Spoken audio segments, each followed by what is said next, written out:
சனி கிரகம்ன்றது நல்லதா கெட்டதா? அதாவது உனக்கு மட்டும் இல்ல. இந்த தமிழ்நாட்டுல இருக்கக்கூடிய நெறைய பேருக்கு இந்த குழப்பம் இருந்துகிட்டே இருக்கு. ஒரு தெளிவு இல்லாம மக்கள் இருந்துகிட்டே இருக்காங்க. உங்கள மாரி குழந்தைகளும் இந்த மாரி தான் இருக்காங்க. சனி கிரகத்த பார்த்தோனே, எங்களுக்கு என்ன சொன்னாங்களோ, அதே நாங்களும் உங்களுக்கு சொல்லக்கூடாது. நீங்களாவது அடுத்த தலைமுறை பயம் இல்லாத தலைமுறையா இருக்கணும்.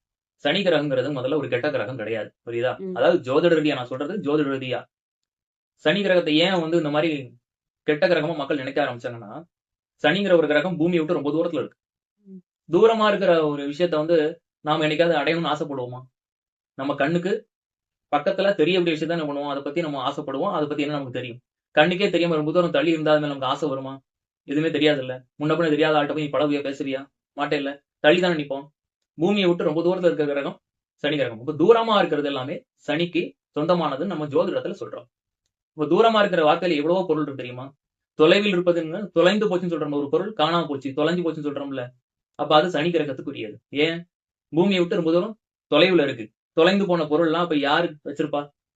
சனி. அப்ப தொலைஞ்சு போன பொருள வச்சிருக்கிறது சனின்னா, மறைஞ்சிருக்கிற எல்லா விஷயமும் யார்ட்ட இருக்கு? சனி சனி. கிரகத்துல தான் இருக்கு. புரியுதா? அப்ப உனக்கு தெரியாத விஷயத்தெல்லாம் யாரு வச்சிருப்பா? சனி. சனி கிரகம் தானே வச்சிருக்கு. மறைச்சு வச்சிருக்குல்ல. ஒரு பொருள இருட்டுக்குள்ள மறைச்சு வச்சா தானே நமக்கு அது கண்டுபிடிக்க முடியாது. ஆமா. பூமியில இருந்து ரொம்ப தூரத்துல இருக்கிற சனிக்கு சூரிய ஒளியே போகாது. ம். இருட்டா தான் இருக்கும். அப்ப இருட்டுக்குள்ள நெறைய விஷயங்கள் ஒளிஞ்சிருக்குமா? இருக்காதா? ஆமா. இருட்ட பார்த்தா உனக்கு பயம் வருமா? வராதா? வரும். வரும்ல. ம். அப்ப சனி கிரகத்த பார்த்து மக்கள் ஏன் பயப்படுறாங்கன்னு தெரியுதா?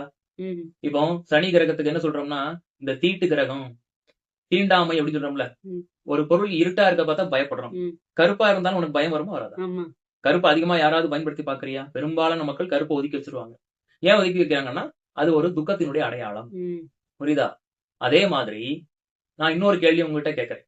ம். பரீட்சைக்கு இப்ப நீ படிக்கிற. முழு பரீட்சைக்கு படிச்சுக்கிட்டு இருக்க. ஒரு பாடத்த ஒரு தடவ படிச்சுட்டேன்னா உனக்கு புரிஞ்சிருமா? இல்ல திரும்ப திரும்ப படிச்சா புரியுமா? திரும்ப திரும்ப படிச்சா புரியும். அப்போ அதுக்கு நெறைய நேரம் உனக்கு தேவைப்படும். சனி கிரகத்துக்கு மந்த கிரகம் அப்படின்னு ஒரு பேர் இருக்கு. ம். மெதுவா நகர்ந்து போறதுன்னு இருக்கு. நீ மெதுவா பொறுமையா படிச்சா தான் உன்னால தெளிவா பரீட்சை எழுத முடியும். ம். வேகமா படிச்சு வாச்சு விட்டு போயிட்டேன்னா, பரீட்சையில போய் என்ன பண்ணுவ? வாந்தி எடுத்து வச்சுருவ. உனக்கு ஒண்ணும் புரியாது. அப்போ சனி கிரகம் ஒரு நல்ல கிரகம். ஏன் தெரியுமா? உன்ன திரும்ப திரும்ப படிக்க வச்சு, புரிய வச்சு, பக்குவப்படுத்தி உன்ன பரீட்சைக்கு தயார் பண்ணுது. அப்ப சனி கிரகம் நல்ல கிரகம் தானே! ஆமா.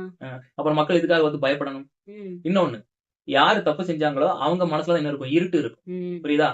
மனசுல ஒரு விஷயம் ஏதோ மறைச்சு வைக்கிறது எங்க இருட்டுல வைப்போம். ம். நம்மட்ட இருக்கக்கூடிய என்ன பண்ணுவோம்? கெட்ட குணங்கள் எல்லா மனுஷன்ட்டயும் இருக்கும். மனுஷனாலே எல்லாரும் முழுமையா நல்லவன்னு சொல்ல முடியாது. எல்லார்ட்டயும் ஏதோ கெட்ட குணங்கள் இருக்கும். சின்ன சின்ன விஷயங்கள் இருக்கும். அத என்ன பண்ணுவாங்க? வெளியில காட்ட மாட்டாங்க. ம். இப்ப வெளியில காட்டாம மறைச்சு வைக்கிற எல்லா கெட்ட விஷயங்களும் நமக்கு தெரியும். நம்ம மனசாட்சிக்கு சரி, தப்பு தெரியும். அத என்ன பண்றோம்? உள்ள மறைச்சு வைக்கிறோம். அப்போ யார் யார் மறைச்சு வைக்கிறாங்களோ அவங்க எல்லாம் பயப்படுவாங்க. ம். அப்ப எதுக்கு பயப்படுறாங்க? இருட்டு, மறைச்சு வைக்கிறது எல்லாம் சனிட்ட இருக்கு. அப்ப சனிய பார்த்து பயப்படுறது யார் பயப்படணும்?